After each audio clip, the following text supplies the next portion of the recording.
Hello, Assalamualaikum. Apa kabar? Okey. Waalaikumsalam warahmatullahi wabarakatuh. Kabar baik, kabar baik. Baik. Okey, kali ini kita mempunyai tetamu yang istimewa iaitu Krishna Siregar di mana beliau sekarang ni kita lintas langsung daripada Kuala Lumpur ke Jakarta, Indonesia. Wow. Apa kabar bang? Kabar baik, Bro Boy. Okey.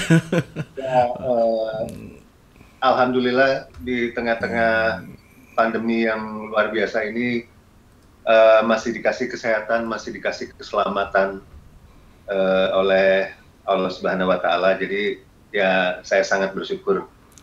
Ya, Keluarga pun juga begitu dan saya harap juga Bro Boy beserta keluarga juga dalam keadaan sehat selalu. Ya, so far kira semasa COVID-19 ni betul-betul orang kata amat-amat mencabar. Di mana sekarang kita ni duduk stay at home je, duduk di rumah. Oh, So dengan hanya, dengan aktiviti begini kita boleh, orang kata kita masih boleh berhubung dan sharing-sharing kan. And then kira macam Krishna kira salah satu kira pioneer kan dekat dekat Jakarta, Indonesia. So dalam masa yang sama juga kira Krishna mempunyai album kan yang dipanggil apa nama album Playground. ya, ya, Playground itu yang second album actually. Oh, second album. Kalau yang pertama judulnya The Battle. Oh, The Battle itu yang pertama ya. Wow. So macam Krishna, boleh tak Krishna sharing bagaimana Krishna boleh bermula dalam muzik ni? Siapa yang menggalakkan Krishna untuk memilih muzik? Boleh tak Krishna sharing bagaimana Krishna bermula? Ya, eh, jadi kalau musik itu kebetulan dulu ayah Okay. saya itu dulunya penyanyi. Oh, okay. Singer. Ya, eh, tapi dan dulu ayah saya sempat bikin rekaman, bikin recording waktu itu dengan piringan hitam gitu ya. Okay. Piringan hitam itu bikin recording di Jerman. Wow. Tahun ya, that was in the 60s I guess. Eh, Hmm. eh, tapi habis itu terus karena ayah saya masuk pegawai negeri, Okay. jadi akhirnya jadi dia berhenti nyanyi. Okay. Tapi ya kita di keluarga, in my family, kita setiap hari dari saya kecil gitu ya, itu setiap hari diperdengarkan musik macam-macam gitu ya. Okay. Okay. Perdengarkan musik macam-macam, terus habis itu ya akhirnya suatu hari dibeliin piano gitu ya, dibeliin piano sama ayah saya. Okay. Apa namanya? Baru pertamanya kakak saya dulu gitu ya, my older sister Okay. yang bisa main piano duluan gitu. Terus habis itu saya dulu waktu itu masih kecil gitu kan. When I was a kid I was just looking at her gitu ya. Oh ya. Yeah. Okay. And then I just said like, oh okay, lagi kak gitu ya. Oh, okay. Okay. Yeah. At that time I still couldn't play at all. I was just a kid. Terus habis itu terus suatu hari saya duduk di piano gitu ya. Terus tiba-tiba ya udah saya belajar sendiri.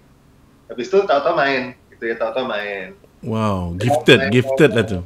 Nyari-nyari sendiri gitu ya, Hmm. gampang. Tapi bisa main udah. Baru habis itu waktu kecil di apa namanya kursus when I was 8 I guess I took classical piano course Oh, okay. for 2 years. Terus habis itu baru apa namanya itu berhenti habis 2 tahun belajar piano klasik, terus berhenti belajar sendiri lagi.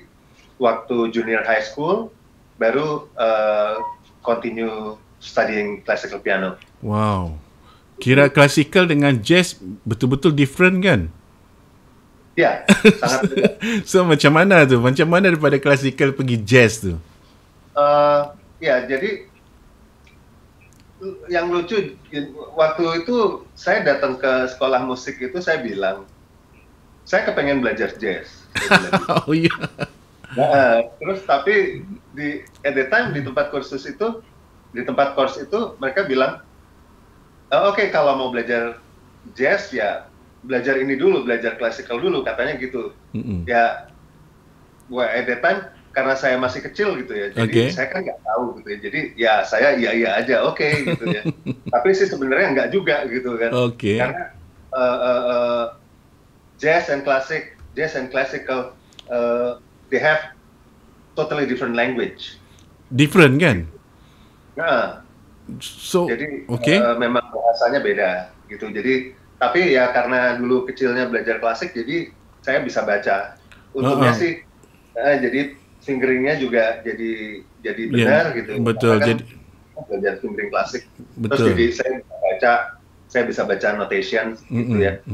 Terus ya asik juga sih. Sampai sekarang sebetulnya apa yang saya dulu belajar klasik juga masih kepake. Oh, masih lagi ya, masih kira boleh digunakan lah kan? Betul. So and then selepas dah main jazz tu kan, kira maksud dia lepas tu abang ada form band ke? Krishna ada form band ke atau macam mana?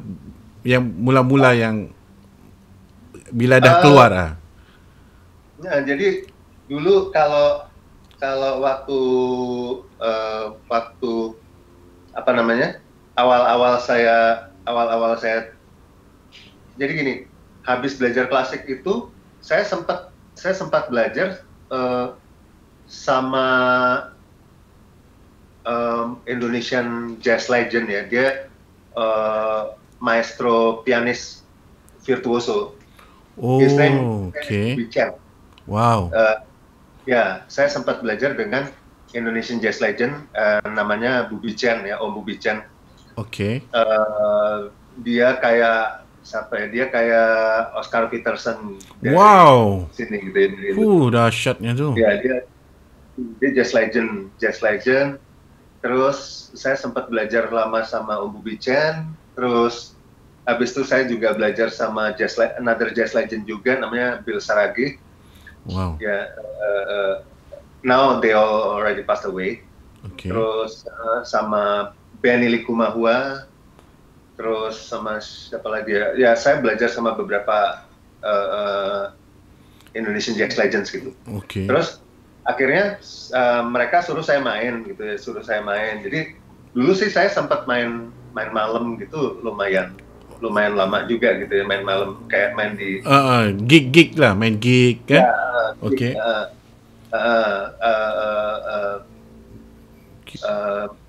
Nge-gig itu lumayan lama dulu, main malam yang hampir setiap malam juga pernah gitu ya. Itu cuman di tempat yang beda mainnya sama orang yang beda juga gitu. Ya, iyalah kira different ya. So bermakna arrangement tu mesti different kan? Ya. Wow. So, betul. So I play with different people in different places actually. Jadi it depends on the place where I play. Misalnya di hotel ini saya main sama band apa gitu ya. Tapi nanti di klub atau di jazz club atau di cafe atau di apa di sini beda lagi bandnya. Different lagi ya. Dahsyatnya macam tu kan. Nah itu lama sampai 2008 saya ingat kok, saya 2008 masih main begitu. Terus akhirnya tapi 2006 saya diajak sama Iwan Nur Said itu bikin yang Storytellers. Storytellers tu ya. Wow. Storytellers. Terus ya udah akhirnya Storytellers tuh 5 tahun. Baru akhirnya saya bikin fusion stuff. Tapi waktu Storyteller saya juga sempat ngeband sama Next Gen sama Next Gen. Terus kalau waktu fusion stuff kemarin sempat bikin band sebentar sama Four Corners juga gitu. Wow, kira tapi cabaran dia macam contoh Storyteller kan punya band, dia ada dua orang keyboardist. So bagaimana abang boleh berbagi part tu? Maksudnya kan sebenarnya bukan senang kan nak kasih satu sebenarnya kan. Kadang-kadang ada yang dua keyboardist selalu macam tak ngam. Tapi macam mana abang boleh synchronize tu? Apa cabaran-cabaran dia? Oke. Jadi ya itu dulu, jadi gini,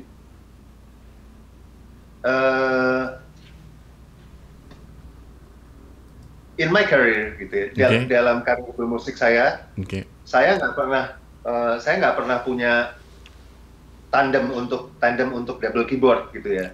Saya selalu main sendiri. Maksudnya di band apapun yang saya main kan biasanya pemain keyboardnya cuma saya. Nah, Iwang juga sama. Iwang Nur Said juga sama. Iwang sepanjang dia main juga sendiri terus. Nah itu uniknya ketika kita sama-sama main di Storytellers gitu, kita sama-sama nggak pernah main berdua kan, maksudnya nggak pernah ada tandem itu. Saya solois, Iwang solois. Betul. Jadi, akhirnya ya waktu itu kita nomor satu sih kita yang jelas kita nahan ego masing-masing gitu ya. Wow. Untuk berbagi, dan Iwang fungsinya lebih ke synthesizer. Gitu ya. Sementara waktu itu saya lebih nge-backup ke electric piano. Backup ke electric piano karena kalau dua-duanya ini kan kayak. Iya kan boleh macam berlanggar kan. Betul, kayak perang-perangan nanti kan. Jadi akhirnya ya udah Wang, yang untuk leadnya lo yang ambil gitu ya. Kalau untuk nanti yang untuk backupnya gue yang ambil, saya bilang gitu. Oh iya ya Chris, Nah jadi ya ketika dia solo, saya backup dia. Tapi ketika saya solo, Iwang juga backup saya juga. Wow, kira good idea. Sementara sebelum kita bercerita lebih panjang, apa kata kita tengok dulu video daripada band Storytellers. Sebelum kita pergi band Fusion Stuff. Mari kita lihat Storytellers punya band. Alright.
Wow. Dahsyat lah kira band tu happening bang ah. Kira macam mana yalah nak macam mana dorang buat lagu tu and then sharing idea tu Ya. Kira Jadi, ya. kalau itu tadi lagunya kebetulan itu komposisi Iwang. Oh, itu kira yang lagu yang dekompos lah. Oh. Ya. Itu tadi kan komposisinya Iwang, jadi ya saya ngikut aja waktu itu. Ya, Jadi, betul. So berkenaan dengan macam band fusion stuff kan. So macam lagu contoh lagu Playground tu. Macam daripada mana abang dapat idea tu nak compose lagu tu? Oke, kalau Playground. Jadi well, ada background cerita dari komposisi itu ya. Jadi jadi gitu. Kan saya punya I have 2 children. Okay. A boy and a girl gitu. Terus my little daughter already passed away. Okay. Waktu itu umur 4,5 tahun gitu kan passed away. Terus ya saya cuman berpikir putri saya bermain di sebuah my daughter she's been playing in a playground in heaven gitu loh. Jadi akhirnya saya compose lagu itu gitu ya. Idenya adalah dari saya membayangkan almarhumah putri saya bermain di playground tersebut gitu. Jadi makanya kalau dilihat cover albumnya kan playground tapi kok agak dark gitu ya. Tapi karena ya darknya itu karena apa ya? Kira macam pengalaman lah kan? Ya, that's what I feel gitu ya. Itu betul. Yang merasakan seperti itu gitu. Jadi ya playground tapi playgroundnya dark gitu. Jadi ya gitu.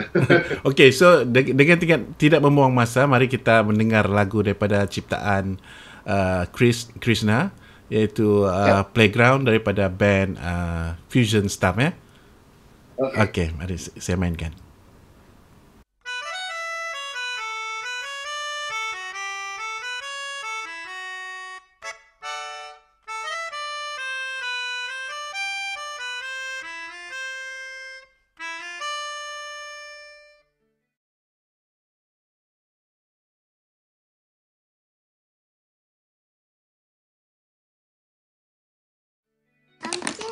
Play, but mommy's sleepy.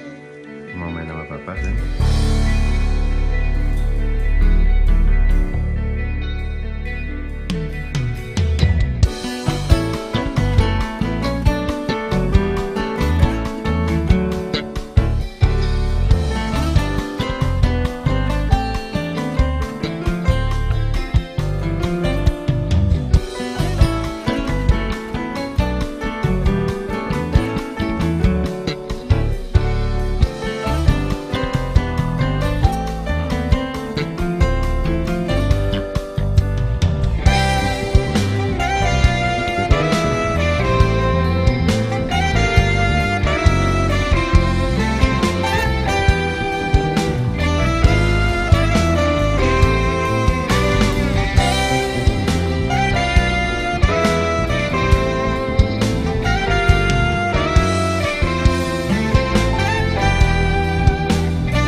Wow, superb ah. Kira lagu dia very very catchy, and then memang sedap didengar lah. Dari segi arrangement tu macam mana abang boleh arrange tu maksud dia, and then dari segi player, maksud dia macam mana abang boleh dapat player ni, lagi-lagi macam drama kan, wanita cantik pula tu. Dan bagus pula kan. Jadi selepas Storytellers ya, jadi kan Storytellers itu tahun 2006 sampai 2011. Terus habis itu vakum karena waktu itu Iwang ada kerjaan di Malaysia. Okey, betul. Jadi Iwang ke Kuala Lumpur untuk waktu yang cukup lama gitu di sana. Sehingga Storytellers vakum cukup lama. Wow. Lalu karena Storytellers vakum, akhirnya saya punya ide untuk bikin band baru lagi gitu ya. Akhirnya jadilah staff. Dan prosesnya dulu lumayan lucu. Jadi kalau pemain bassnya Frankie Sadikin kan dulu main di Storytellers juga sama saya sebelum Fajar Adi Nugroho ya. Yang kalau Storytellers yang tadi yang di video yang main bass playernya kan Fajar Adi Nugroho. Tapi sebetulnya bass playernya adalah Frankie Sadikin juga. Waktu itu ganti Fajar karena Frankie sedang sakit gitu ya. Lagi masuk rumah sakit, jadi diganti sama Fajar Adi Nugroho. Nah, bass playernya saya kontak Frankie kan, Frank, mau nggak kita bikin band lagi gitu loh, bikin band lain lagi gini-gini, ayo mas, gitu ya.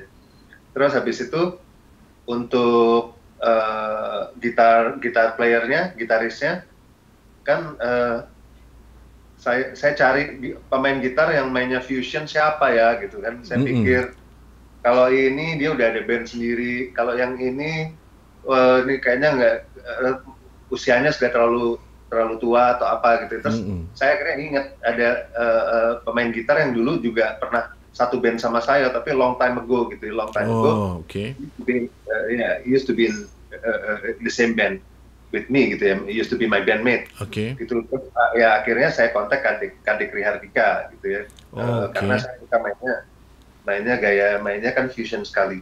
Nah terus kalau pemain saksofonnya juga saya ingat dulu ada anak muda gitu, di acara jam session ada anak muda tinggi, tampangnya ganteng gitu ya, mainnya juga asik gitu loh. Waktu itu berapa tahun yang lalu saya tanyain, nanti kapan-kapan kita main bareng ya gitu. Oh iya mas gitu. Akhirnya tuh saya ajak Games Nababan.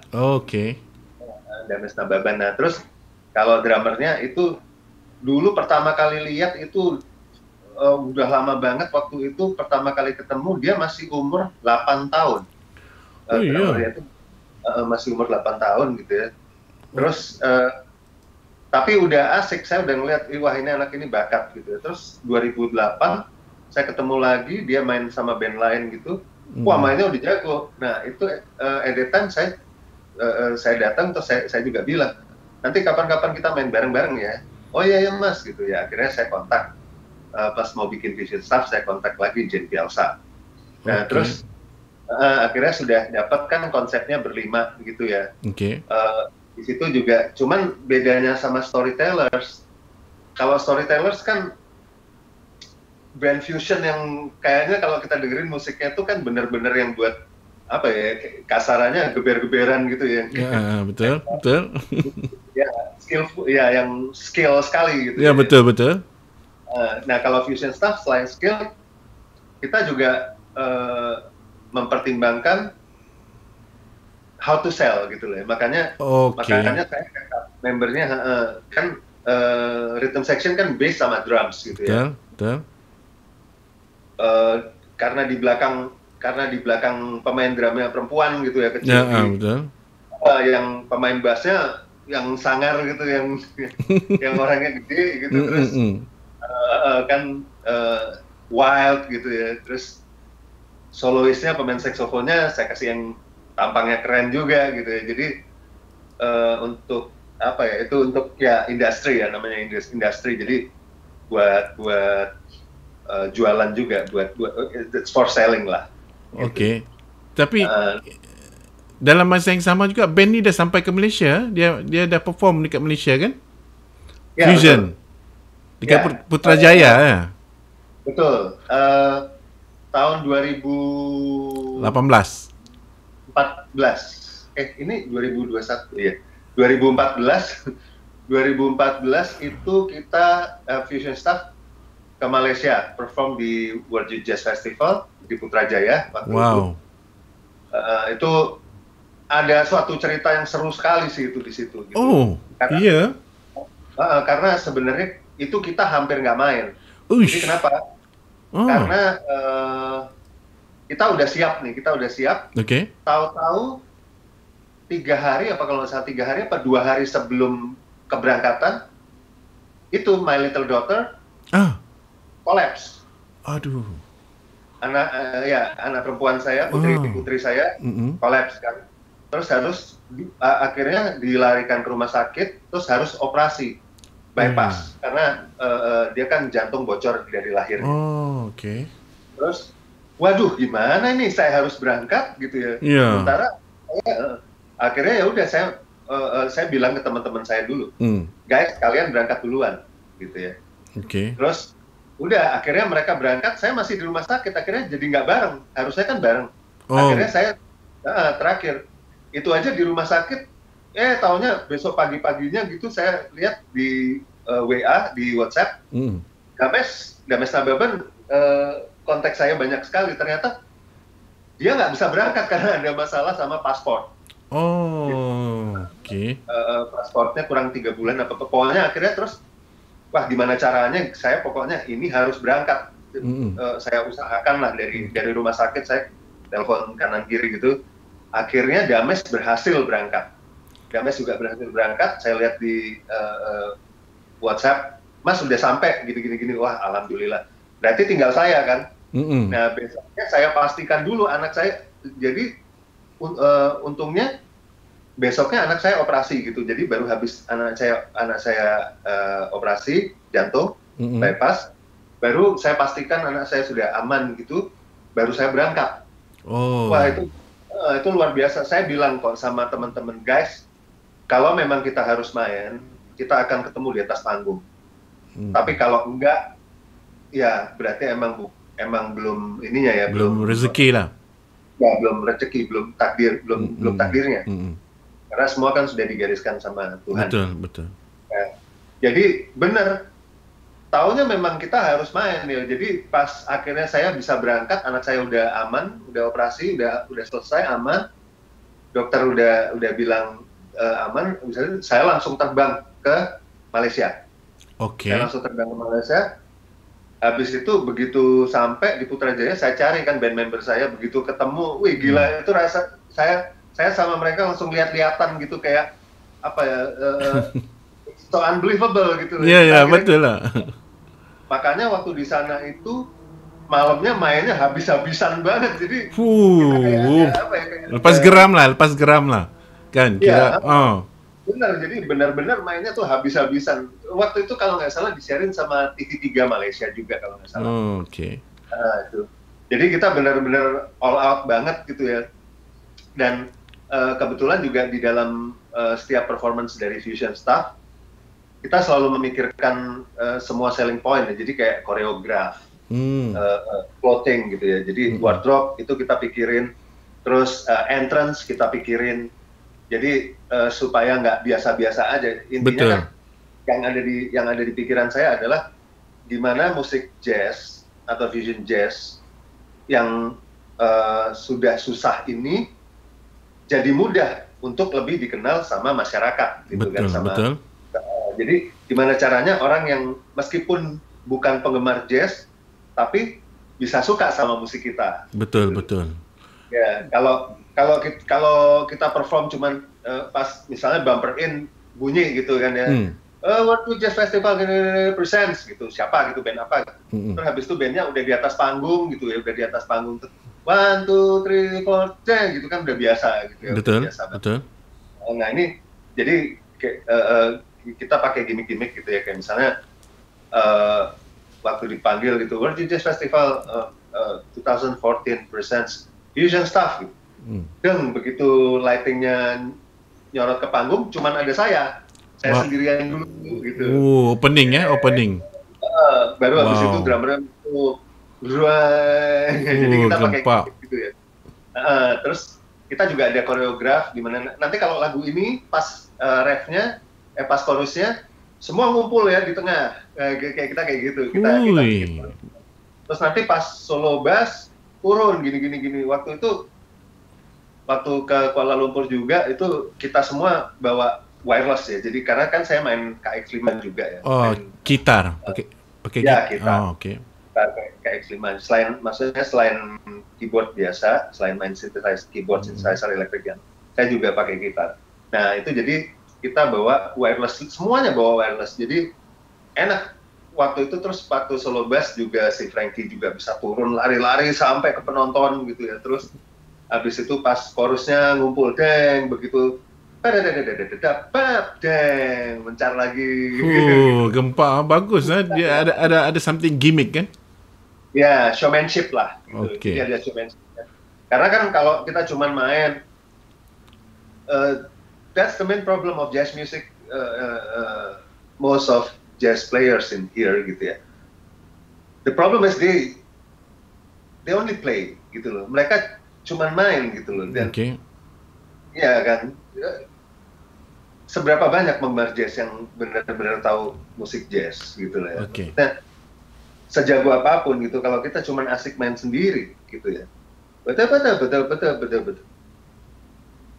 Ya, orang juga ya akan lihat gitu ya, sebentar gitu ya, oke. Tapi kalau nggak ada komunikasi, nggak ngomong, nggak ada nggak ada showmanship, nggak ada gimmick, nggak ada orang yang berapa persen dari penonton kita yang tahu tentang isi improvisasi itu? Betul. Mungkin dari 100% penonton mungkin cuma 20% yang paham isi improvisasinya. 80% sisanya mereka pengen lihat show kan. Ya, betul. Show. Kan? Kalau playernya asik sendiri, they don't care with the audience. Ya, berapa menit audiensnya bisa bertahan, habis itu pasti gitu kan pasti. Betul. Nah, itu yang kita cegah di Fusion Staff. Jadi di Fusion Staff kita selalu ingin, misalnya kita pertunjukan 1 jam atau 1 jam setengah gitu show, show 1 jam atau 1 jam setengah. Gimana caranya selama 1 jam atau 1 jam setengah itu penonton akan stay dan nonton kita terus dan nggak bosen. Nah itu. Betul. Itu salah satu teknik kan? Teknik ya, supaya crowd tu tak boring kan? Betul. So sementara sebelum kita bercerita lagi panjang lebar, saya ingin memainkan lagi lagu daripada album Fusion Staff Playground, iaitu bertajuk Little Briska. Okey. Itu buat anak saya yang itu yang kecil. Okey, mari kita dengarkan ya.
Wow. Wow, awesome ah. Kira nice lah. Kira dia punya muzik tu kira betul-betul orang kata nyaman lah kan bila mendengar kan muzik begini. Dia selalu kan kalau di hotel-hotel yang 5 star kan, orang selalu main tau muzik-muzik yang jenis begini kan, yang fusion, jazz, yang light and easy. So dalam masa yang sama, selain pada fusion stuff ni, abang juga terlibat, Krishna juga terlibat dalam penganjuran di mana kira world record juga, kira di mana 100 keyboardist kan dicantumkan sekali, bermain sekali dalam satu stage. Betul tak? Ya, betul. So macam mana abang boleh organize, maksud dia daripada mana idea tu dapat? Iya. Jadi itu acara 100 keyboardist itu waktu itu kan tahun 2017 ya, bulan kalau tidak salah bulan Juni apa Juli gitu 2017. Sebetulnya the idea of making that program came up 2 years before the program itself. Jadi sebenarnya idenya datang 2 tahun sebelum acaranya dibikin. Jadi berarti dari 2015. Cuman at the time kan ide bikin gitu kan 100 keyboardist gitu ya kan. Wah, gimana caranya gitu ya. Iya, macam selalu kan problem bila nak 2 keyboardist je pun dah problem kan. Mixer tak cukup lah apa. Ini kan 100. Macam mana tu? Ya. Makanya tadinya kita mau bikin di Pulau Seribu gitu, ada di satu wilayah Indonesia namanya Pulau Seribu. Kita mau bikin itu tapi kok susah ya, akhirnya terus 2 tahun kemudian baru konsep itu udah matang gitu ya, konsepnya udah matang, akhirnya kita realisasikan di Taman Ismail Marzuki di Jakarta. Taman Ismail Marzuki Jakarta itu kan stage-nya gede gitu ya, stage-nya besar sekali. Terus kebetulan salah satu yang terlibat adalah owner daripada DSS Sound System. Yaitu Pak Doni Hardono namanya. Jadi Pak Doni Hardono itu yang provide all the instruments. Banyak tu. Ya, karena kebetulan DSS kan dia ini ya, penyewaan sound system. International artist. Jadi kalau kayak Justin Bieber atau siapa Kylie Minogue atau siapa datang ke Indonesia gitu, pakai sound systemnya suka dari situ. Nah, jadi alatnya komplit sekali kan. Nah itu kita selama preparation berapa lama keep on meeting gitu ya, keyboardist kita meeting. Kebetulan studio saya juga jadi kepake tempat untuk meeting juga dan untuk latihan juga. Jadi akhirnya setelah matang, konsepnya matang ya, kita kan latihannya lama tuh. Jadi pertamanya per genre gitu ya. Jadi genre jazz sendiri, genre klasik sendiri, pop sendiri, dangdut sendiri, apalagi rock sendiri. Jadi kayak gitu, ada electronic music juga, terus world music juga ada. Nah itu pertama per genre gitu, latihan sendiri-sendiri. Baru abis itu ada yang di set terakhir gitu, yang di last minute, bukan last minute, maksudnya di lagu terakhir baru 132 keyboardist itu baru main bareng. Jadi rencananya kan cuma 100 ya, di situ judulnya 100 keyboardist, tapi actually total 132. Lagi banyak. On stage together. Wow, kira world record lah itu kan? Ya, dan memang waktu itu kita tujuannya untuk bikin world record ya. Jadi kita menghubungi dari Republic Record Holder UK. Republic Record Holder UK dari United Kingdom. Itu mereka mencatat rekor yang dibuat oleh manusia. Kalau Guinness Book of Record kan dia nggak cuma yang manusia, maksudnya dia alam atau apa kan juga ada. Betul, Kan? betul. Jadi apa ya, misalnya gedung tertinggi atau bangunan apa tertinggi yang alam juga ada kan. Kalau ini yang Republic Record Holder ini mencatat rekor yang diciptakan oleh manusia. Nah, jadi waktu hari hanya benar-benar kan siangnya kita GR tuh, jadi seharian tuh kita udah di Taman Ismail Marzuki. Kita GR, saya datang benar-benar saya lihat di atas panggung ada 100 sekian keyboard, itu komplit beneran. Wow. Di provide satu persatu. Nah, mixernya juga ada berapa? Ini pokoknya ada 200 channel apa kalau nggak salah. Jadi terus waktu itu ramai sekali dan semua keyboardis dan pianis semuanya semangat sekali karena belum pernah kan ya kan? Iya, kan pertama kali kan. Ya, that was for the first time. Jadi we were too excited gitu, so excited. Ketemu satu sama lain, gini-gini dan kita semua saling pengen, ya kita udah tahu karena kita temen semua ya. Tapi gimana ya? Ntar dia mainnya gimana ya? Yang ini, wah dia mainnya gimana? Yang klasik, yang di klasik juga bagus-bagus kan ada Ananda Sukarlan. Iya. Betul. Nah, Ananda Sukarlan itu pemain piano klasik Indonesia, tapi dia udah go international ya, tinggalnya di Spain. Terus ada Levi Gunardi. Levi Gunardi itu, jadi waktu itu Ananda Sukarlan khusus datang dari Spain ke Indonesia untuk main di acara itu.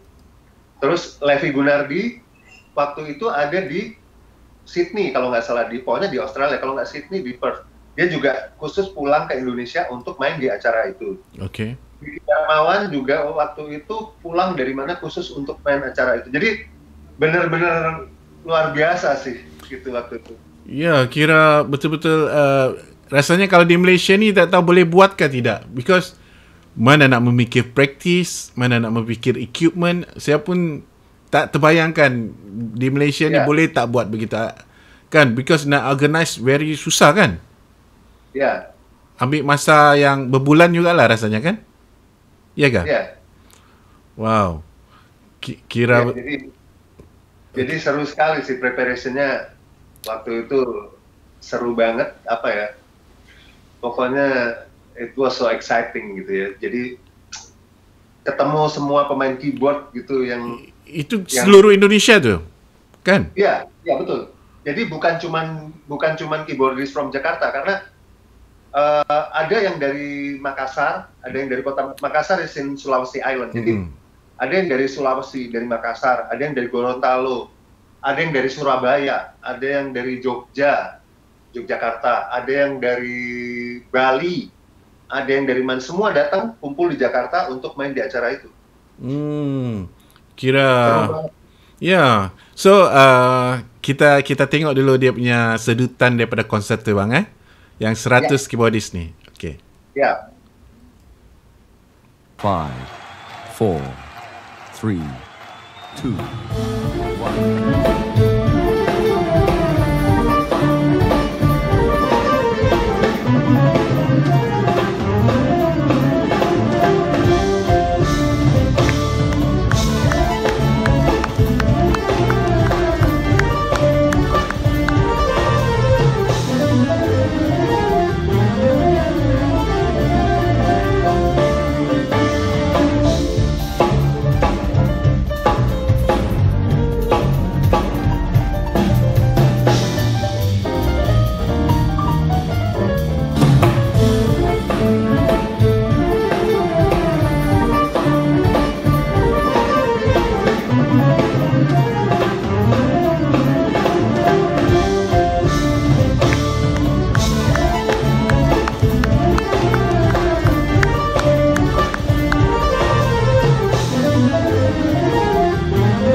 Wow, kira dahsyat lah, kira betul-betul happening lah bang.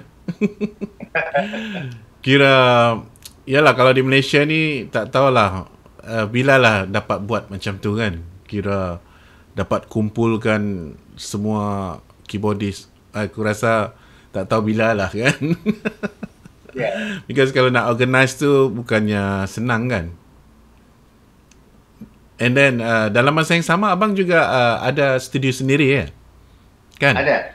Seingat saya lah dekat Jakarta abang ada studio sendiri kan? So apa nama studio tu ya? KSM. Jadi dari nama saya kan, Krishna Siregar Music Studio. Okay. Waktu itu Bro Boy kan pernah mampir Ya, juga. pernah saya datang sampai ke sini. So maksudnya pernah tak macam artis Malaysia berkunjung, practice dekat sini? Pernah tak macam artis Malaysia ke datang practice di studio Krishna? Banyak sekali. Hah? Jadi memang banyak artis Indonesia yang latihan atau rekaman di tempat saya ya kebetulan. Jadi kayak BCL ya, Bunga Citra Lestari itu sering latihan di tempat saya. Terus Rosa, terus apa lagi ya, ada band The Massive, wow, banyak Valen, nama-nama besar semua kan?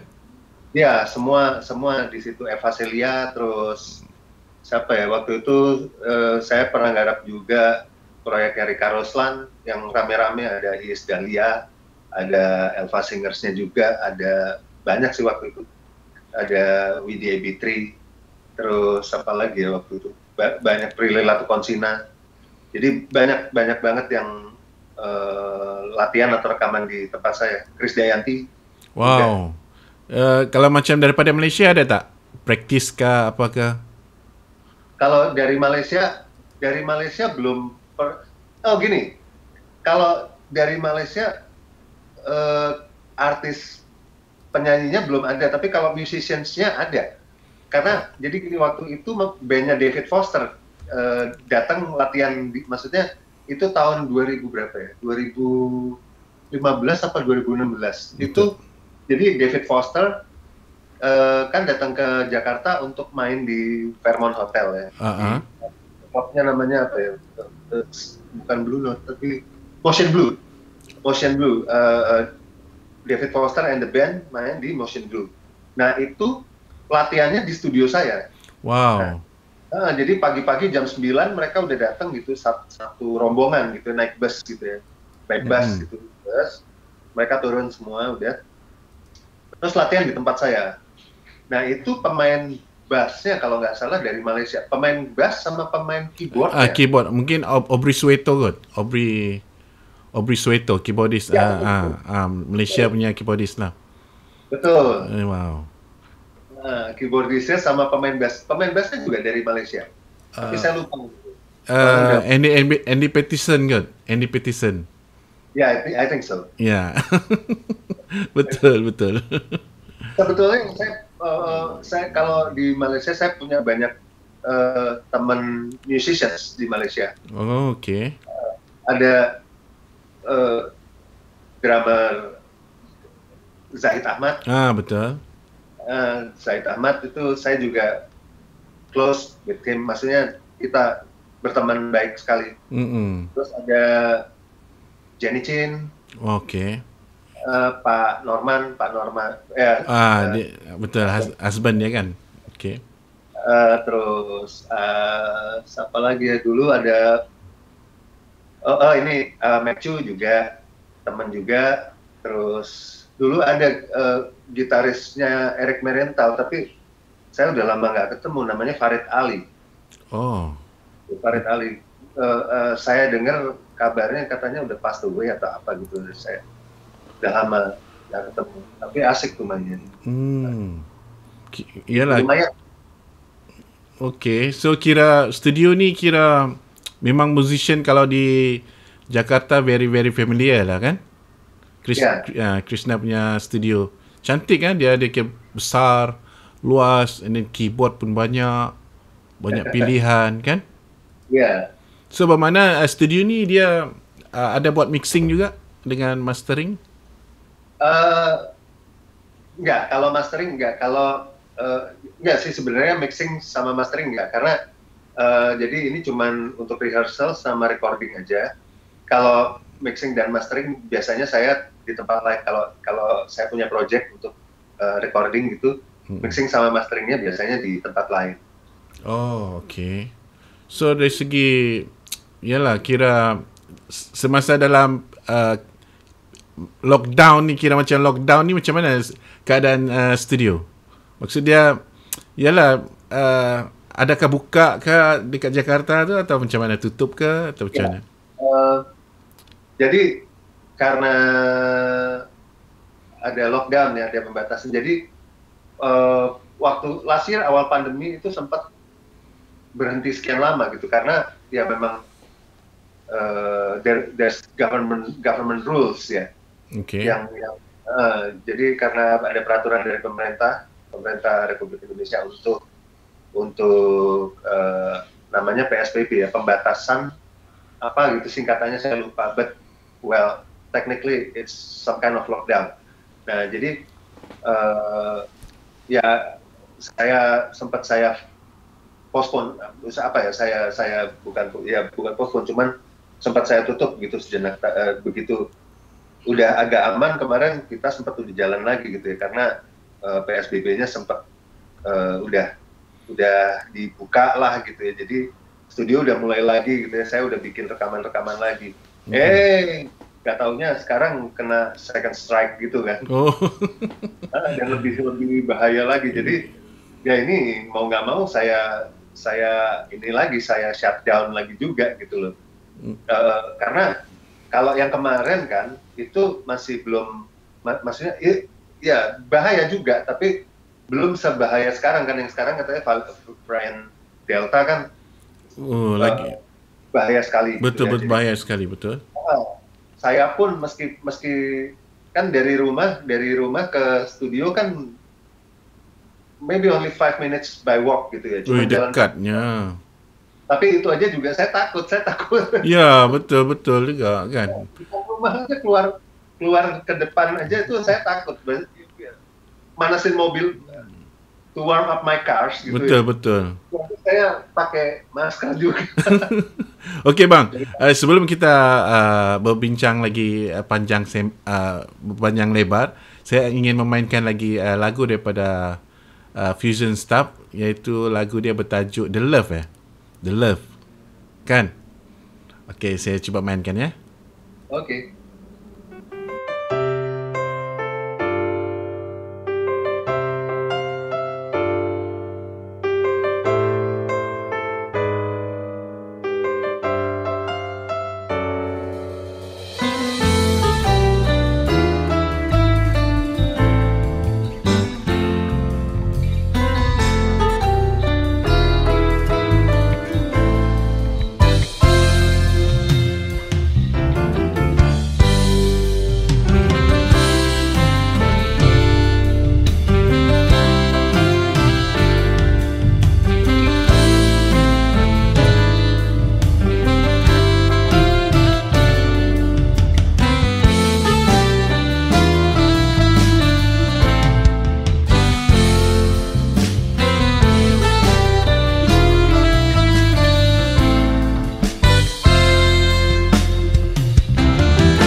Wow. Kira lagu-lagu apa band ni fusion kan, kira something yang orang kata easy listening lah. Maksud dia bila orang dengar kan orang suka tau. Maksud dia very very catchy and then very nice lah kira. So dari segi macam marketing macam mana? Kira lagu ni ada tak masuk terjual di negara lain ke, macam di Malaysia kan? Ataupun macam mana? Iya, kalau untuk CD-nya, compact disc-nya sih cuman di Indonesia. Cuman mungkin kalau digitalnya di Spotify gitu ada sih. Oh, Spotify. okay. So, okay, sekarang ni kalau let's say kalau nak mencari fusion band, dia ada dia punya sendiri YouTube punya ni kan. Cuba abang Krishna tengok fusion band dia punya YouTube link kan. Nampak? Kira ini official lah. Official punya YouTube punya kira siapa-siapa yang berminat atau ingin yang berada di Malaysia ingin mengenali fusion stuff dengan lebih dekat, bolehlah follow di page mereka, boleh subscribe, follow, like, okay, kena band ni kira awesome, superb, okay. So ya, dan juga kalau nak follow Krishna Sregar, dia punya page ini adalah page dia, iaitu official page kan. So kalau let's say kalau ada daripada mana-mana yang ingin belajar ataupun belajar keyboard, mungkin boleh menghubungi Krishna. Rasa-rasa macam mana kalau ada orang daripada negara luar ingin belajar keyboard, bagaimana nak menghubungi Krishna? Mungkin ada contact number ke atau apa-apa yang boleh dihubungi? Ya bisa, mungkin bisa kontak ke nomor saya. Kan? Mungkin ada number ke atau macam mana? So kalau nombor macam mana nak kontak ya? Apa number ya? Bisa ya, kalau biasanya kalau yang mau belajar biasanya suka direct message ke IG saya. Oke. Krishna_Siregar atau message di FB juga, di Messenger juga bisa, atau kalau di Indonesia sih bisa ke my personal number gitu ya. Cuman kalau dari Malaysia mungkin nggak tahu, agak susah mungkin. Iya kan, mungkin susah. Cuma zaman long distance call. Iyalah, kira cuma zaman sekarang ni dah norma baru kan. So maksud dia semua pun dah online kan. Ya betul. So maknanya iyalah, maknanya kalau let's say kalau nak belajar ke ataupun iyalah, kira rasanya boleh je kan. Ya. Jadi ya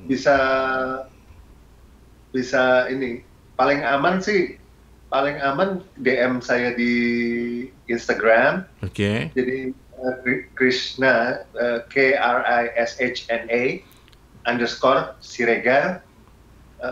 Nanti DM saya, nanti kan biasanya nanti saya langsung saya follow up begitu kalau misalnya ada yang mau belajar gitu. Iya, oke. So actually sebenarnya kita ni dah sampai penghujung dah tahu sebenarnya. Kita punya segmen ni sebenarnya dah terlebih masa. Tapi pasal best kan, so kita kasih extra sikit lah kan. So akhir kata daripada Krishna, apa yang Krishna boleh bagi tips lah untuk nak menjadi seorang keyboardist yang bagus, pianis yang bagus, and then apa tips yang Krishna boleh berilah pada masyarakat? Tipsnya adalah eh, jangan pernah berhenti untuk berlatih ya pertama. Jadi latihan setiap hari gitu ya. I used to practice 8 to 9 hours a day gitu ya. It was long time ago. Tapi sekarang mungkin saya nggak latihan 8 sampai 9 jam lagi sehari, tapi setiap hari, ya hampir setiap hari saya tetap bermusik gitu ya, tetap bermain musik, entah itu latihan atau jamming sama atau bikin musik, bikin lagu atau apa. Tapi yang jelas tipsnya adalah play the music because you love it. Oke. That's the most important thing. Jadi mainkanlah musik karena kita mencintainya, gitu ya. Oh, oke. Betul. Oke. Apa namanya, fame dan sebagainya, nama besar, big names dan sebagainya itu menyusul. Maksudnya itu kan just bonus gitu loh, just bonus. Betul. The priority is play the music because you love it. That's the most important thing. Oh, itu yang paling penting kan? Ya, dan berkaryalah sebanyak-banyaknya tanpa batas. Berkarya kan macam-macam ya, bisa perform, bisa bikin lagu, bisa bikin aransemen, bisa macam-macam, bisa bikin konten untuk sosial media atau apa gitu ya, apa aja, berkarya di musik sebanyak-banyaknya dan tanpa batas, no limit, no boundaries. Okey, apapun saya ingin mengucapkan terima kasih kepada Krishna Sirigar kerana sudi untuk berkongsi pengalaman. Okey, kira kira macam Krishna ni memberi inspirasi tau. Maksud dia cara Krishna main muzik dengan album muzik yang dimainkan tu memberi inspirasi kepada semua manusia. So, terima kasih banyak. Okey. Iya, terima kasih. Saya juga terima kasih Bro Boy. Semoga sehat selalu bersama keluarga dan juga teman-teman di sana. Okey. So, sebagai penutup, saya akan memainkan video daripada Fusion Band yang mereka main dekat festival. Rasanya dekat Surabaya. Okey, saya mainkan and then penutup lah. Okey? Okey, kita enjoy live daripada Fusion Staff konsert mereka di Surabaya. Okey bang, terima kasih ya. Okay, jumpa lagi. Sampai jumpa, Bro Boy. Okey, bye. Assalamualaikum. Salam.